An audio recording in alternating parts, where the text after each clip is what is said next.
Proving Grounds by Teich. Nell grew up in the desert, and when she was 11 years old, when she had long limbs and impossibly blonde hair, and she was in the lobby of a casino pulling the lever of her mother's slot machine for luck, a talent agent noticed her. Her mother took his business card, her lips a tight line framed in smudged lipstick. The man ran his fingers over the buttons on his suit jacket and said he had been having a drink in the bar and couldn't keep his eyes off Nell. She remembered feeling suddenly hot, for the first time aware of the tension of being ashamed and pleased in the same instance. "Call him if you want to," her mother said later, leaving the card on the kitchen table when they got home. "Knock yourself out, baby." For the rest of the afternoon, Nell gave the table a wide berth, like she was avoiding a landmine. In the night, she lay awake, pressed down by the weight of wanting something too big. And in the morning, she took the card out to the driveway and lit it on fire with a magnifying glass. Now she was 17, and her hair had dulled, and her lips and her hips had widened. And she told this story of being noticed to Kyle Walter as she sat in the cab of his Chevy pickup. She did not say how often she thought about what might have happened, how she studied herself in the bathroom mirror for hours. From certain angles, she found her face enthralling, but from others it took on a heaviness, a foretelling of time and gravity. It was not seductive for a girl to mention regret, so she acted as though she barely thought of it at all. "He was probably just some pedophile who bought a fancy suit at the thrift store," she said. Her upper thighs were sticking to the plastic seat, and she tugged down her skirt. "He could have been an agent. You look good enough. Could have been around because of something my dad was shooting." Kyle kept his eyes on the road. His father set up explosions for TV, sometimes even films, on the salt flats west of town. Kyle worked for him on the weekends. His nose was too large for his face to be considered genuinely handsome. But Kyle Walter was as Hollywood as Nye County got. He wore a bomber jacket and aviator sunglasses and had a tattoo sleeve, but he held the steering wheel with both hands. She had observed, too, in algebra that he never got the grades she did, but he always arranged his pencils very carefully on the left-hand side of the desk, close to the edge but not too close. Every day, she would sit behind him and watch him do this, always with the sense that she was waiting for one of them to fall. His truck sailed along the empty road, kicking up dust on either side. "How much farther? Where do we have to do it?" she asked. "It has to be sheltered. It can't be windy," he said. The horizon stretched out before them, an unbroken line. Nothing but low bushes and licks of sand and unbearable heat. There was nothing out there. "I guess just far enough away that my dad won't see the smoke after. It can drift really far. He would know what it was." A sheen of sweat had erupted on Kyle's upper lip. His fingers tightened on the wheel, and the mortar pots in the back of the truck rattled.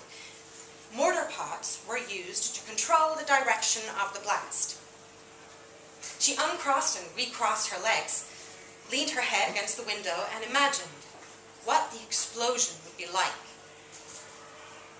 At school the day before, he'd been leaning on her locker, telling her how his dad just got back from Tunisia, where he had been working on a setup for a James Bond film.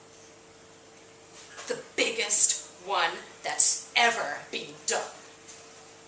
His voice dropped to an artificially masculine level whenever he talked about explosions, and she was too young to find it ridiculous. But when she said, "Your dad has the coolest job," it seemed to agitate him. He grabbed the open locker door behind her with his right hand, pinned her in. "Do you want to see one?" His face was close, and he was breathing with his mouth open, stale cigarettes and chewing gum. She felt her heart rate accelerate. Nodded yes, she wanted to, and had felt nauseated ever since. She hadn't truly known how small her hopes were until Kyle Walter looked her right in the eye. After a few more minutes, he stopped the truck abruptly.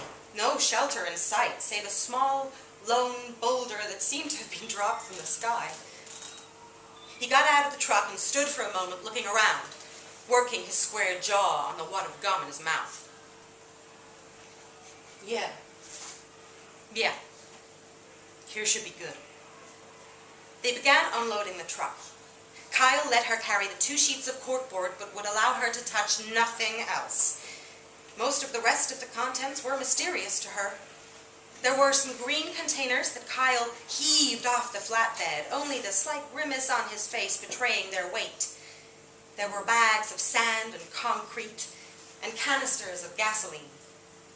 2 heavy lead mortar pots, which looked like giant lenses with slightly different focal lengths.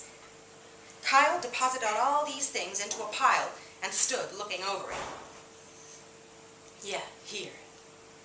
Good," he said softly, not really to her, but as if he was reassuring himself. "Hand me the shovel." He guided her out of the way, putting his hand on the soft flesh above the waistband of her jeans for a moment. What should I do?" She was aware that she was blushing, aware of pushing her hair behind her ear, aware of every stupid, stilted movement that she made. He was already digging.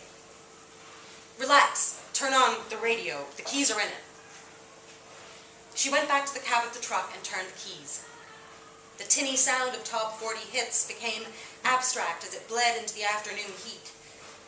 Then she arranged herself on the blanket lining the bed of the truck, in the position of an attractive woman sunbathing, hands behind her head.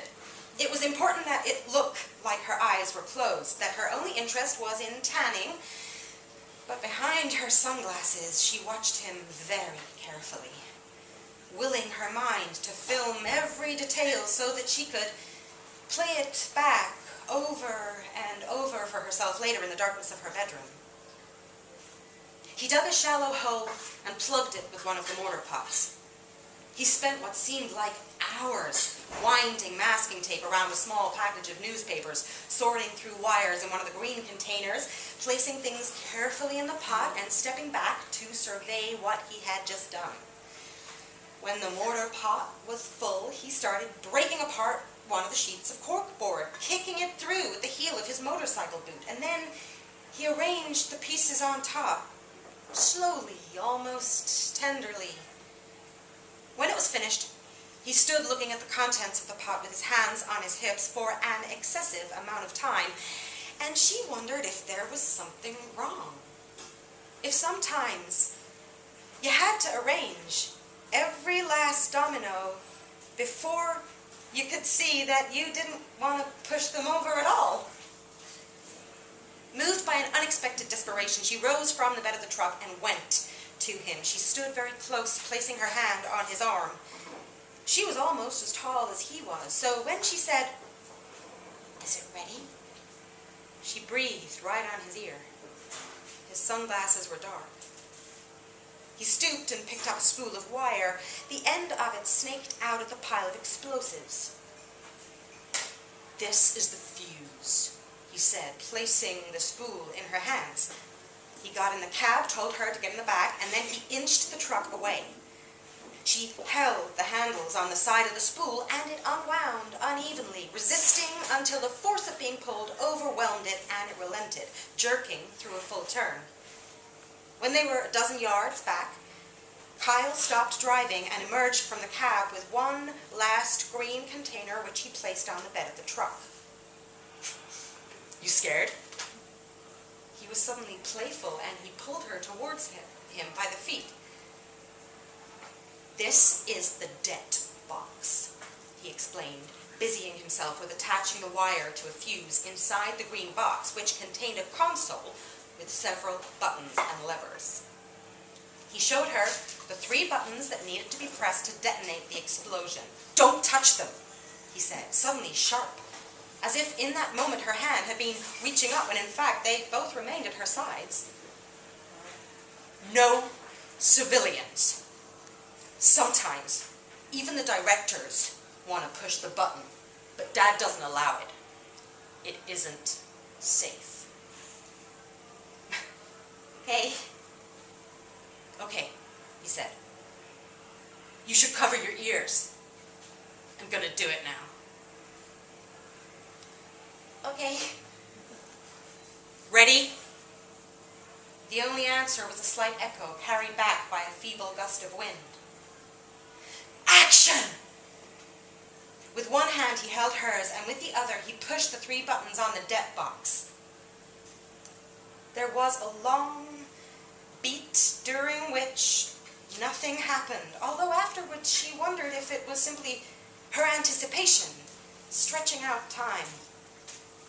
And then there was the moment in which everything happened at once. There was a bone-thumping crack, and a heat so sharp and short that the only experience of it could be relief that it was over. The flash of light was equally brief. Not fire, just an incredible release of power, blowing apart the sandbags and sending jagged fingers of dirt up into the air. The pieces of cork were the only things that caught fire. They were sent highest, burning and tumbling, raining down fragments that left the finest little smoke trails hanging behind them.